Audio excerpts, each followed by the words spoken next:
الله الرحمن الرحيم. الصلاة والسلام على أشرف الخلق سيدنا محمد. إن شاء الله نشرح النهاردة طريقة عمل دهان المروحة القديمة. يعني بدل ما يكون عندك مروحة قديمة وترميها، ممكن تدهنها وتجددها يعني. زي ما شايفين كده، مروحة قديمة خلاص اهيت، وأول مرحلة فيها إن احنا بننضفها من التراب اللي عليها. طبعا أول مرحلة بنجيب لنا المقش زي ما شايفين كده أهو، ونبدأ بقى ننفضها من التراب اللي عليها.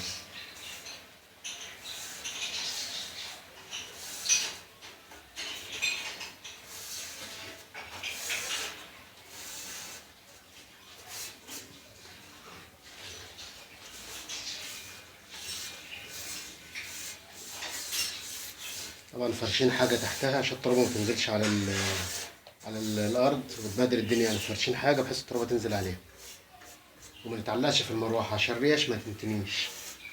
ماسكين براحتنا كده. طبعا ونفصل الكهرباء معانا من فوق ومن تحت.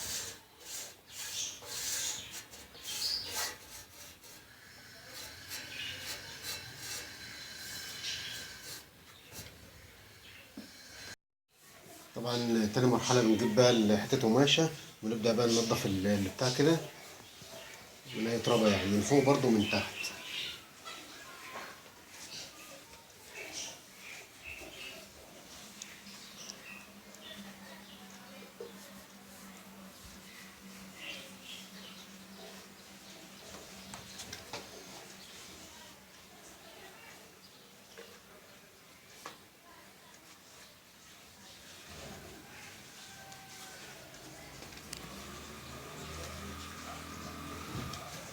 طبعا بعد ما نضفناها بيظهر حاجات هنا هيت على الحراف صدى من المروحة زي ما شايفين كده. فدي طبعا بنجيب لها حتة صنفرة ناعمة، ونبدأ نصنفرها الأول الحاجات اللي على الحرف دي، ونبدأ نشتغل بقى ندي البطانة بتاعتنا السنتون. طبعا هنوريكم إن شاء الله كل ده على التفصيل.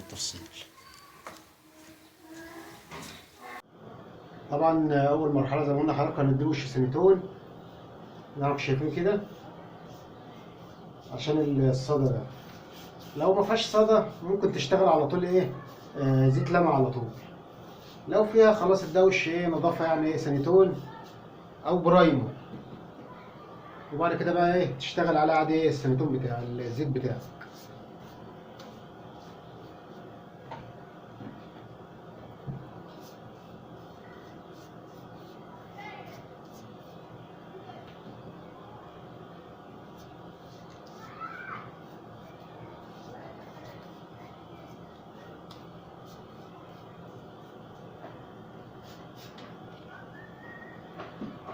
طبعا هنكملها كلها ان شاء الله بالدوش سانيتول ونرجع لحضرتك. طبعا احنا جايبين نص كيلو زي ما قلنا، وجايبين جيركن نفط. جيركن النفط ده تمنه 15 جنيه. وطبعا بنحط بقى ده نص كيلو، ونحط القيمه دي كده زي ما شايفين كده. ما تكترش بقى يعني عشان يبقى ايه ما يخفش منك يعني.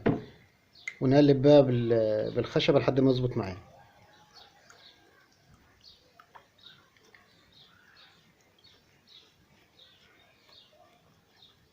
لو هترش بتخف بنسبة أكبر من كده، عشان الرش بيبقى خفيف يعني بحيث إنه يطلع من الفونية بتاعة المسدس. إنما لو فرشة بيبقى إيه تقيل شوية يعني عشان ما يريحش منك. تفضل تقلب فيه بقى لحد ما يظبط معاك خالص.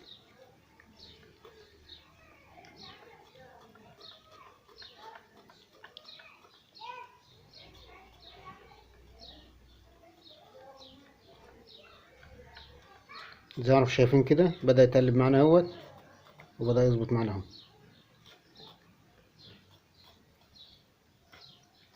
هو كده اتقلب اهو زي ما شايفين كده اهو، وكده جاهز للشغل.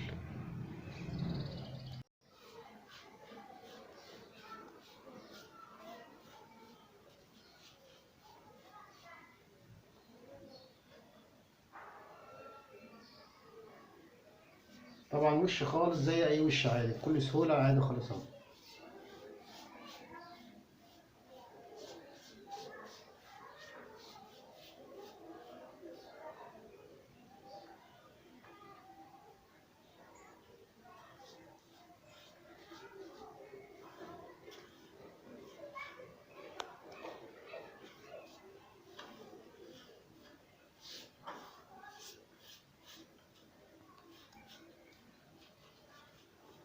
طبعا بندهنها من فوق ومن تحت.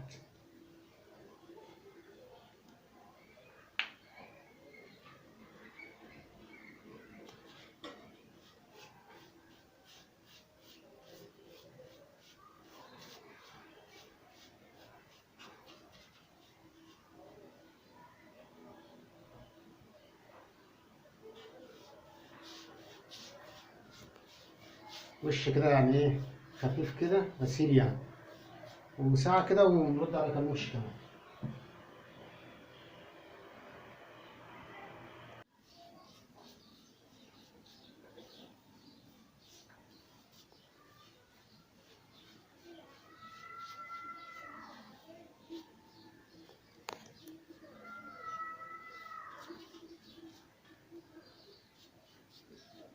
طبعا دي مرحلة بتوفر معاك كتير، ولا بتخليك تشتري مروحة ولا حاجة، ترجع جديدة زي الأول.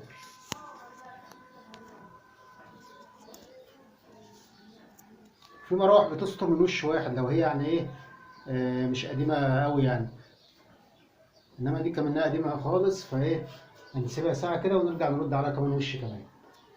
نعرف شايفين كده، ساعة كده وإن شاء الله نرد عليها كمان وش. طبعا الوش الأولاني نشف اهوت، استنى عليه ساعة ساعة ونص كده، هنبدأ بقى ندي الوش التاني. طبعا زي ما قلنا قبل كده، عايز ترشها مفيش مشاكل، في ناس بتجيب لها علبة اسبري فض وترشها، بس هو الفرشة يعني بترمي أكتر يعني.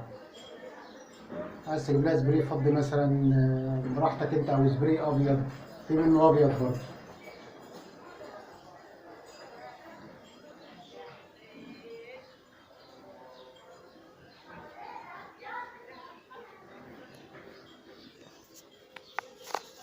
طبعا زي ما حضرتك شايفين كده، الفرشة بتخدم معاك برضه ايه، وبتظبط برضه معاك وبترمي يعني، زي ما حضرتك شايفين كده.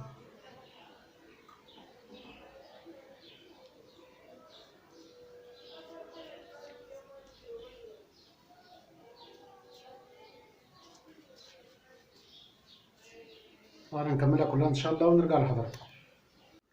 طبعا ده شكلها النهائي، زي ما حضرتك شايفين كده، بعد ما كان شكلها قديم. المرحلة دي برضه لو عندك شهالة أطباق ممكن تدهن بها الزيت ده برضه لو هي قديمة يعني. وفي برضه لو عندك الصاجة بتاعت اللمبة الكبيرة دي برضه لو هي بايظة برضه ممكن تدهن بيها نفس الموضوع ده برضه أبيض، ويرجع جديد زي الأول برضه زي المروحة كده. نعرف شايفين كده، ده شكلها النهوت زي ما قلنا. كان معكم حسام القصاص من قناة ادهن بيتك بنفسك. متنسوش تعملنا لايك وشير واشتراك في القناة وتفاعل بقى يا جماعة. شكرا، السلام عليكم ورحمة الله وبركاته.